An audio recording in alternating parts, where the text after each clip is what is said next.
नमस्कार, मी शारदा राजेंद्र राऊत. ग्रामगीता प्रचार या यूट्यूब चॅनलवर पुन्हा आपले स्वागत आहे. तर मी देवदर्शन या पहिल्या अध्यायाचे 73 ते 87 या ओळीचे वाचन करणार आहे आणि त्याचा अर्थ पण सांगणार आहे.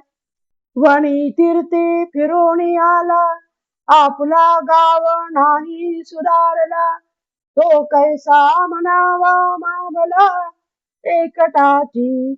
संताचे ऐसे वचन आपण तरला, ते नवे उद्धरण लोकासी लावी. सन्मार्ग पूर्ण तोची तरला पूर्णपणे. ठेवून या संतावरी विश्वास, हाती धरला मनी निध्यास. आरंभ केला ग्रामगीतेस, आपल्या परी सेवा भावे. माझी मला साक्ष आहे, मी ग्रंथ करता विद्वान नव्हे. परी धान्य राशीत आपले पोहे, टाकावे वाटीत. देव प्रेमाचा भुकेला, न पायी जात पात अथवा कला. साधा बोडाही उद्धारिला, ऐसा लौकिक दयाचा. देव सौंदर्याचा भोगता असता, तरी कुब्जेवरी का प्रसन्न होता. देव जरी वैभवची इच्छिता, तरी विदुरा घरी का धावे. देवा कला कौशल्याची रुचे, तरी का वेड्या पेंड्या वाकुळ्याचे. भीषण गर्वी ब्रह्मदेवाचे, ते पांडित्य काय करी. ऐसे देवाचे गोडवे, सांगावे ते कमीच पडावे. म्हणून आपल्या परी चिंतवावे, कार्य करावे भक्तीने. आपला विश्वास जैसा परी, तैसी करावी चाकरी. येथे बोलावयाच्या उरी, आहे सर्वा लागुनी. आपणसी देवा पायी समर्पावे, विश्वाकार भावे. पावे तैसे बोधित जावे, जीवा लागी. ऐसे धरुणी मानसी, आरंभ केला ग्रामगीतेसी. पार्थुनिया संत मतासी, आशीर्वाद घेतला. संत महात्माचे हृदयगत, देवाचा शुभ सृष्टी संकेत. विषाद कराया सरळ भाषेत, सुख संवाद आरंभिला. येथे श्रोती विचारले, ग्रामगीते प्रति लीने झाले. त्यात संत देव कासाया घातले, स्तुती स्तोत्रे गौरविनी. आपले गाव उन्नत करावे, सकळ लोक हाती घ्यावे. यासी देवाचे गोडवे, गावत कासायासी. काय देव म्हणे म्हणता काम नव्हे, संतान भजता वाया जाये. आशीर्वाद न घेता येतो शय, सत्कार्यासी. सद्गुरुनाथ महाराज की जय. 73 ते 87 या देवदर्शन पहिल्या अध्यायाचे ओळीचे वाचन झालेलं आहे. आता त्याचा अर्थ आपण नेटकेपणाने समजून घेऊया. एखाद्या गावाच्या दुर्दशेकडे दुर्लक्ष करून उद्धारासाठी वनात तीर्थात भटकत असेल, तर तोही शहाणा कसा. खरे तर लोकांना सन्मार्गाला लावणाराच उद्धार होतो, असे संतांचे सांगणे.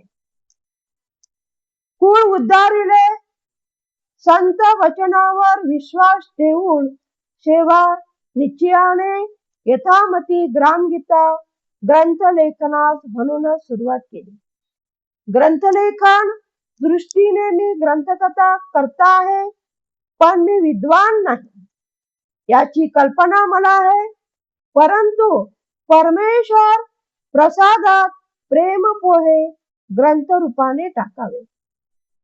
काल्याचे कीर्तन होते तेव्हा आपण सुदामाचे पोहे म्हणून काल्याच्या कीर्तनामध्ये टाकतो. त्याचप्रमाणे परमेश्वर म्हणतो की सगळ्यांनी प्रेम पोहे ग्रंथ रूपाने टाकावे असे मला वाटते. कारण देव प्रेमाचा भुकेला आहे, हे सगळ्यांना माहिती आहे. देव प्रेमाचा भुकेला आहे. त्याला कुठल्याही गोष्टीची सोनं चांदी याची गरज नाही. फक्त तुम्ही प्रेमाने देवाची भक्ती करा तर देव तुम्हाला प्रसन्न होईल असे माझ्या मते मला वाटते.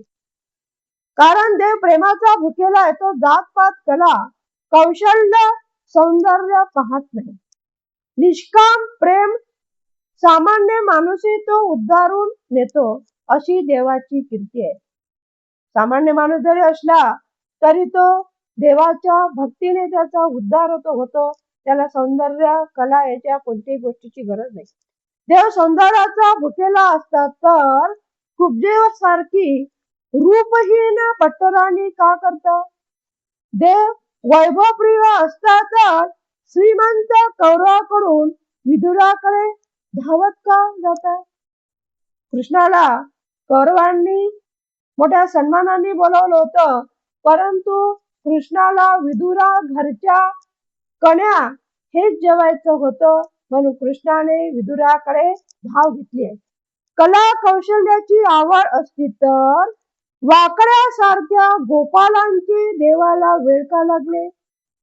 ब्रह्मदेवाचा अहंकार ज्याने जिरवला तो का विद्वत्तेने वशवत होणार. अशा प्रकारे देवाचे कितीही गुणगान केले तरी ते अपुरेच ठरेल. हे आपल्याला सगळे माहित आहे की देवाचे कितीही गुणगान केले तर ते वेळ आपल्याला कमी पडेल. म्हणून आपल्याला जेवढ्या ओळी वाचलेल्या आहेत तेवढ्या ओळीचा अर्थ मी सांगण्याचा प्रयत्न करते. म्हणून आपल्या परीने त्याचे चिंतन करावे व भक्तिभावाने कार्य करीत राहावे. आपला विश्वास असेल तर कार्य देवाची चाकरी समजून करावी. आपला पूर्ण देवावर विश्वास असेल तर एक चाकरी नोकरी म्हणून देवाची सेवा करावी. येथे प्रत्येकाला विचार करण्यास व कार्य निश्चित करण्यास मोकळीक आहे. स्वतः ईश्वरा पायी समर्पण व्हावे ते जगाशी तादम्य पावावे आणि आलेला अनुभव इतर जणांना ज्ञान रूपाने सांगावा. असे ध्यानात घेऊनच ग्रामगीतेला प्रारंभ केला. प्रथम ईश्वर रूप साधू संतांना आशीर्वाद घेतला आणि संत महात्म्यांचा लोक कल्याणांचा आंतरिक भाव सृष्टी निर्माण त्याचा देवाचा उद्देश साध्य सोप्या पण संवादात्मक गोड भाषेत सुरू केला असे राष्ट्रसंत तुकडोजी महाराज म्हणतात.